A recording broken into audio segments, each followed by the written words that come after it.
I was reading and thought Proverbs 6:16 to 19 had some pertinent messages for us.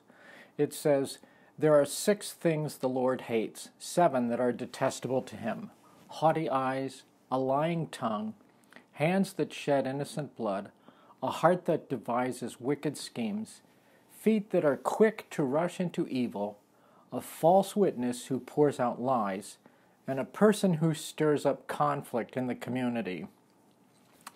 These are pretty robust words that are used here in Proverbs 6:16 that shake the doorposts and rattle the thresholds of our lives. Emanating from the deepest part of God's being rises this most profound abhorrence possible. Since everything about God is eternal and complete, this abomination is a universal and unmitigated obscenity to creation and his being. God has designed the universe to be whole, complete, perfect, and ultimately in holy balance with both itself and with him. What is it in our sin that skews the balance of the universe? It's self-orientation, injustice, and a false perception of the truth of God's being, who he is and how he acts. In other words, when we act in orientation to self rather than God, and when we create our own ideas about God rather than conform to his revelation of himself, we actually cause an imbalance in the universe that must be righted.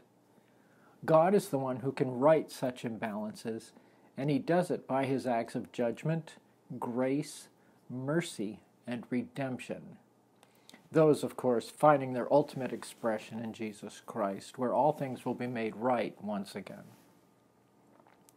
When all of creation, each piece of which reflects some part of God's nature and glory, is groaning with weight, and when humans, each of whom is created in God's image and is loved with unsurpassable love, are in rebellion and separated from him, then out from God's soul, the very word used in this text, emanates a rage at the atrocity that grieves and breaks the very heart of God.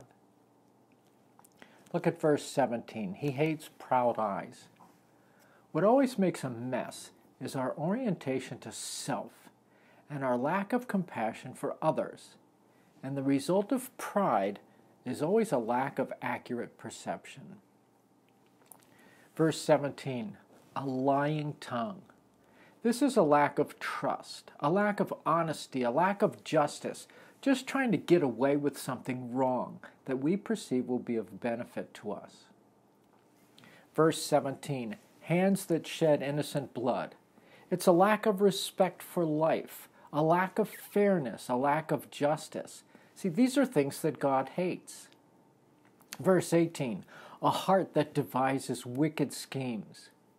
You're just taking advantage of other people. Why is that wrong? Because morality that comes from the character of God gives consideration to the other person and upholds the causes of the underdog. A heart like this verse is seeking his own gain or his own form of vengeance. Jesus says you shouldn't even have that in your heart, let alone in your actions. Verse 18 says, feet that are quick to rush into evil. The word that sticks out for me is quick. Evil shouldn't have such an easy time with us. It should have to work to get us, like it did with Job. Job's family fell apart, and then his health, and then his friends nagged and talked and tried to persuade. They insulted, they argued, they played tag team, but Job would not yield. By contrast, look to the example of King Ahaz, the husband of Jezebel. Frankly, we could also look to the example of Solomon, so quick to give in, so weak, so carnal. We should not give in so easily. Sure, we have a propensity for that. Sure, we have our pet sins. Sure, sin doesn't give up. So, sin should have more endurance than our spiritual lives? God forbid. I will fight and resist. I will take the shots and get back up again. I will not be a passive soldier, but attack strongholds. I will take my thoughts captive. I will train my body. Then it says, feet that are quick to rush into evil. These are the beginners, the weaklings. Many are called, but few are chosen. Many say, Lord, but few follow. The road is narrow and the gate is small. But I'm going to be there no matter what. Verse 19, a false witness who pours out lies. Lying is an offense against yourself and the object of your lie. But being a false witness is an offense against society and causes the breakdown of the values of our culture.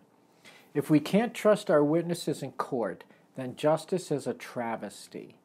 If we can't trust those who govern us, then our society is filled with the abuse of power and the oppression of the underprivileged.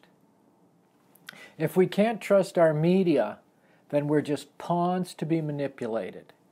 If we can't trust our business leaders, then money becomes the driving force of our community instead of character. Verse 19, and a person who stirs up conflict in the community. Conflict is part of life, but to consistently be the generator of that conflict is a sin. You see, there's a difference between disagreement and conflict. There's nothing wrong with disagreement. It's not only expected, but it can be tremendously fruitful in many ways. But we're not supposed to just close our eyes and act stupid and agree whatever anyone says in the name of a false unity. What's wrong is the contentious spirit that wants to push his or her own ideas, pursue one's own position or opinion. It's motivated by pride, and it just wants to put others in their place. It's selfishly ambitious. That's what destroys the community. See, being able to disagree without conflict is often a mark of maturity and strength. If I am selfish, proud, arrogant, pious, rude, thoughtless, and/or unloving in my disagreement, that can really stir up conflict. But if I am humble, thinking of others more than myself, gentle and loving, there still may be conflict, but it sure is cooled by love instead of ignited into a furious flame. Let's make every minute count.